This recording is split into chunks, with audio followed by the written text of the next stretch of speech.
dhalinyartiina halkaa joogta biyo miyaa haysataan biyo miyaa heshaan maya caafimaad miyaa heshaan tacliim bilaasha ma heshaan layd miyaa heshaan dowladnimadu intaasay ka bilaabantaa walaalayaal maanta waxaad doonaynaa inaad kala ogaataan amba u codeeya intaa imakaba ballaankuruusarada 70 kuna wadataa inay ku soo noqoto xukunka oo qaad la siisto iyo inay idu wax noqotaan oo shaqo tagtaan oo guriga heshaan oo dhulkiina ku guursataan oo ku barbaartaan kala tashada iyo in maanta nin qaad dooniya oo yiraaho reer hebel Allah isla leenahay ee codka siiya waxba ka hesheen hore taas loo sameeyay waxa weeye maanta walaalayaal waxa la ii sheegay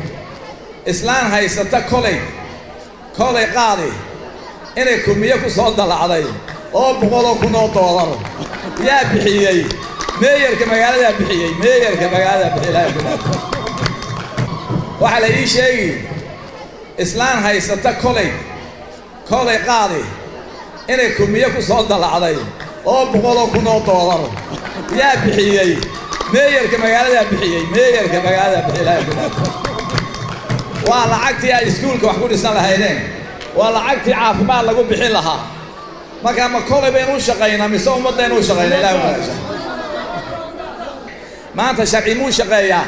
sharci ma shaqeeya hadduu sharci shaqeeyo cabdiraxmaan gudoomiye baarlamaaniga muu noqday gudoomiye xisbi hadduu sharci shaqeeyo meeyaradii aan soo saaray kulmiye uma olaleeyeen hadduu sharci shaqeeyo xildhibaanadii aan soo saaray ma yiraahdeen wadani maanu nahay yani sharcigii oo dhan waa laga tagay walaalayaal sharci baan dalkan ku soo dabaalayna insha Allah taala wala sharci qofka waynu kulliyo waa ka footeynaa 4 bilood baa u haray daaqadeenu ka tuurnaa midlahay tahay daaqadeenu ka tuurnaa odaygii uu iska fadhiistay odaygii loo footeeyay bari laga raacay uu iska fadhiistay de kuwa kale uu footeynayna maxay ugu footeynaa maxay qabteen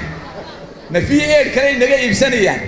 ma abaar kale ina keenayaan ma sicri bar kale doonisaan ma qabyaalad baa doonisaan ma eex baa doonisaan ma boob baa doonisaan eedad oo kala footeeyay insha Allah taala waxa soo kordhinaya ilaahay ma ku dhaariyay kulmiyo balaasiraayi wuxuu soo kordhinaya waxba soo kordhin maayo waxba war naga taga sanka laga qabsanaya insha Allah taala sanka ka qabsada sideed sano joogaana maxay soo qabteen marka walaalayaal waxa weey dhalinyaro kaca idinku waxay yeelisaan talada qabsada codka idinka leh kuwan qayliyaama footeeyaan maanta lacagteena dhan qaad baa qaatay qaad $320 milyan $1,000 habeenkii laga talaabiyaa in meesha la yiraahdo toga jaalo inflation maxaa keenay wax darago siista lacag adag inaga adduunka ka jirna waynu ka tashanaa qaadkana insha Allah taala waynu ka tashanayna qaadka waa ka tashanayna waa ka ina baabiyay waa ka caruurteeni baabiyay maanta qoysasku inaga baabeen dumarkii ayaa caruurtii iyo biilkiiba wada rag qaad bay cunayaan shaqa ma hayaan reer Axmed Dhagax waxaan leenahay de dhowr jeer ma ambateene ilaahay soo hadeeyay ilaahay ma hadi weeyo walaalayaal maanta waa halkeeni anu reer Beledweynahay bisadii horeysay aan geeyay ayay baarba ku nooleed markadiyadiiba xageed iga tagaysan walaal inaga isle caaqilku waa inaabtiga eedada baa dhashay ehliya ma nahay iyo jaarba waa nahay ma aniga shakhsan loo eego